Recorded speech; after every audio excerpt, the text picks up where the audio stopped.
So many people in the hive.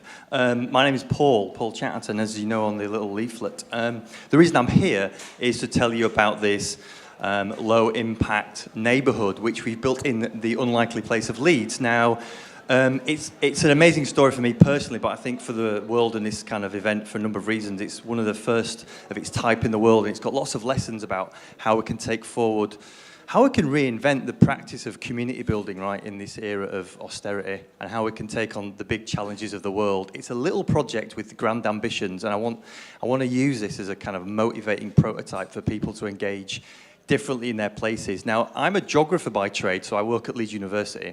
I've always been interested in the way the places kind of are made. I'm the co-founder of this project called Lilac, and I currently live there. And Lilac stands for Low Impact Living Affordable Community. Now, it's just in brief, it's a housing project of 20 houses made from straw bales with a common house, and we call it a co-housing community. And co-housing is a particular kind of delivering housing, which I'll talk about in a minute. But what's really exciting is we've got this new form of mutual home ownership, which basically decouples you from the market. So it's a completely different way of delivering housing and responding to the housing crisis. I've written a book about it, and I've got some leaflets here. It's called Low Impact Living.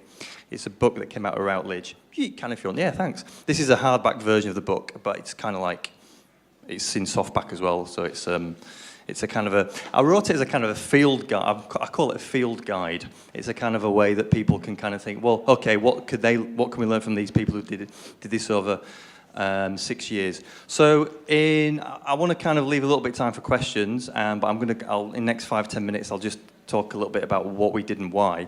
So why did we do it? Well, one of the big things with the economic crisis, how the hell does this generation rent kind of like get itself established in stable communities and find somewhere to live and build families and build strong ties in places, given what we're all up against in cities and the barriers in the current housing market, especially in terms of the affordability gap between wages and house prices, and the levels of debt that this generation rent are having to deal with just in terms of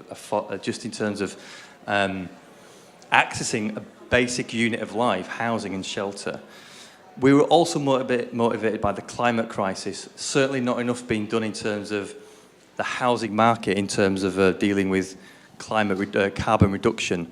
So we pioneered a technique using natural materials, straw, timber and lime, to respond to that. And to respond to the problem of energy debt and energy dependency on the big six energy companies, right? How can we decouple that through low carbon housing? Really simple stuff. Everything we've done is tried to be really simple and passive and straightforward, and using ancient principles like rebuilding community, using natural materials, distributing economic wealth. And the third thing is the community crisis, right? So how do we think about, so business as usual somehow is not working at a community level. How do we build that resilience through building new types of neighbourhoods where people can flourish through the kind of housing they live in, right, rather than feeling vulnerable? So that just motivated us 6 years ago to get together, a bunch of friends in 2006, and we came up with this idea, low impact living, affordable community. We wanted to build a place which was low impact, which was affordable, and which was a thriving community. Put all these together, and we found a plot of land in Leeds. There's a huge story which I outlined in the book. It's kind of 6 years of perseverance, of kind of dogged kind of determination, building a membership base. We're a housing cooperative. We ended up establishing a fully mutual housing cooperative. So what did we do then? I think in a way we kind of reinvented the whole way we make places, and we ended up changing the rules in terms of how a group of people can get together and build community-led housing. And I'll mention this in 4 ways. In the first way, we developed this new economic model called a mutual home ownership society.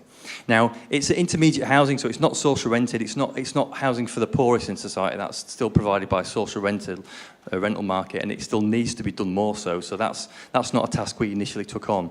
It's intermediate housing for those that can't get on the housing ladder. The interesting thing is everyone pays 35% of their net income, right, to live in Lilac. So a third of your income you pay to Lilac, and you buy equity with it. So we give you some equity, you buy it every month with a third of your income. All that money goes into a central pot and pays one mortgage with an ethical lender, Tridos Bank. right, who has just one mortgage. The interesting thing is that the value of your equity, here's the big deal, the value of the equity that you own in our project is not linked to house prices, it's linked to wages. So it trickles up about 1.5%. So you can't come into Lilac and speculate on it. It's like decommodifying housing. So the houses in Lilac are more like cars than houses. They don't escalate in price. So they remain affordable in perpetuity for future generations. Now, it's interesting, for the first 20 pioneers who live in Lilac, obviously getting back into the market is tricky, right? Because you pulled out. But there's so many other social benefits that people have wanted to do this. We've got a waiting list of 40 now, there's only 20 homes. So the second thing, the low impact thing, that reinvention we did, we just want to promote building with natural materials and getting them into the mainstream. Straw, there's enough homes, there's enough unused straw in the UK to build 25% of the government's 800,000 new homes target. So building with straw is a no-brainer. It's a fantastic insulator. It's readily available in the UK, and it's a brilliant material. And you can use... the homes in Lilac, and have a look on the website, you'll see the homes. They're just built from 3 natural materials, straw, timber and lime, and that's it. And this is already, we want to get this normalised. We want to create this as the new normal away from brick, cement and concrete, yeah? Get the volume builders into this, which should be exciting. Because the great thing about straw as well, as a community, if you want to build your own homes, you can kind of throw straw bales around and get involved yourself, right? So it's a way of building communities as well. And then the third one, co-housing is a big movement, right? So co-housing, we're a co-housing project. The idea behind co-housing is to build in neighbourliness, natural interaction, looking after each other. It's a completely different route to placemaking. Have a look at the UK Co-housing Network's website. You'll see co-housing projects across Britain, emerging groups. There's loads in London and beyond. It's a big international movement, so it's something to be part of and understand. And then the fourth thing is just reinventing placemaking. The way we made Lilac is really different. The Leeds planners, just everything we proposed was different for them. And they ended up just kind of ripping up the rule book and just saying, look guys, we don't understand anything you're doing, just test it through the planning system. Because everything we proposed was against how they saw you made a community. The houses were too close together, there was no room for the cars were on the edge, we only wanted 10 cars for 20 houses. Everything was different. So we tested it, they loved it, and now we've gone from the kind of bad boys and girls of the planning system to the best practice. They bring tours down every month. We have tours from all over the country, so it's amazing the power of a good example is just transformatory. Okay, so what next, right? Because this is all about kind of how we can influence politics with a big and small P. So we're setting up a national alliance for community-led housing, right, in the UK, and various sector bodies. We in Leeds are setting up Leeds Community Homes. We want to deliver 1,000 new community-led houses in 10 years using this kind of model. And we basically want to lay down a challenge to every locality in the UK that at least 10% of new homes in every locality in the UK could be delivered by community groups. Those kinds of aspirations we need to stick to. We'll transform places. What we do need, though, is a new set of institutions to be able to do this, right? Which are not just the small grassroots stuff or the big government stuff in the middle, right? Big city-based organisations and networks which can take this on. We see some of the best examples of this in London, where they're kind of these strong institutions can emerge. But what we're trying to do with Leeds Community Homes is something similar. There's people in the audience who want to get in touch or spread the word, then we want to try and build that capacity within cities to do this.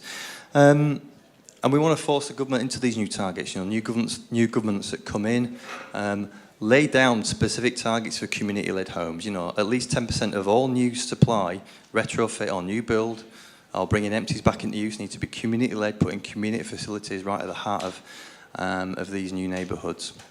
This is all easy stuff. All the stuff's already there. It's just a political will at local and central level. So it's a familiar story, isn't it? We know all the stuff. We know what to do, right? We need to be empowered to get on with it. So it's a matter of trust. It's a matter of them trusting us. It's a matter of us building power to be able to do that and influence those agendas. So I want to stop there just in case there's kind of like there's room for a very short debate or questions. I suppose round, you know, the provocative issue is, you know, what can we all do to change the places we so desperately want to change, right? Because things change around us in all sorts of disempowering ways. So what can we do to influence that? You know, what are people's thoughts there? I'll leave that in case there's room for a debate here.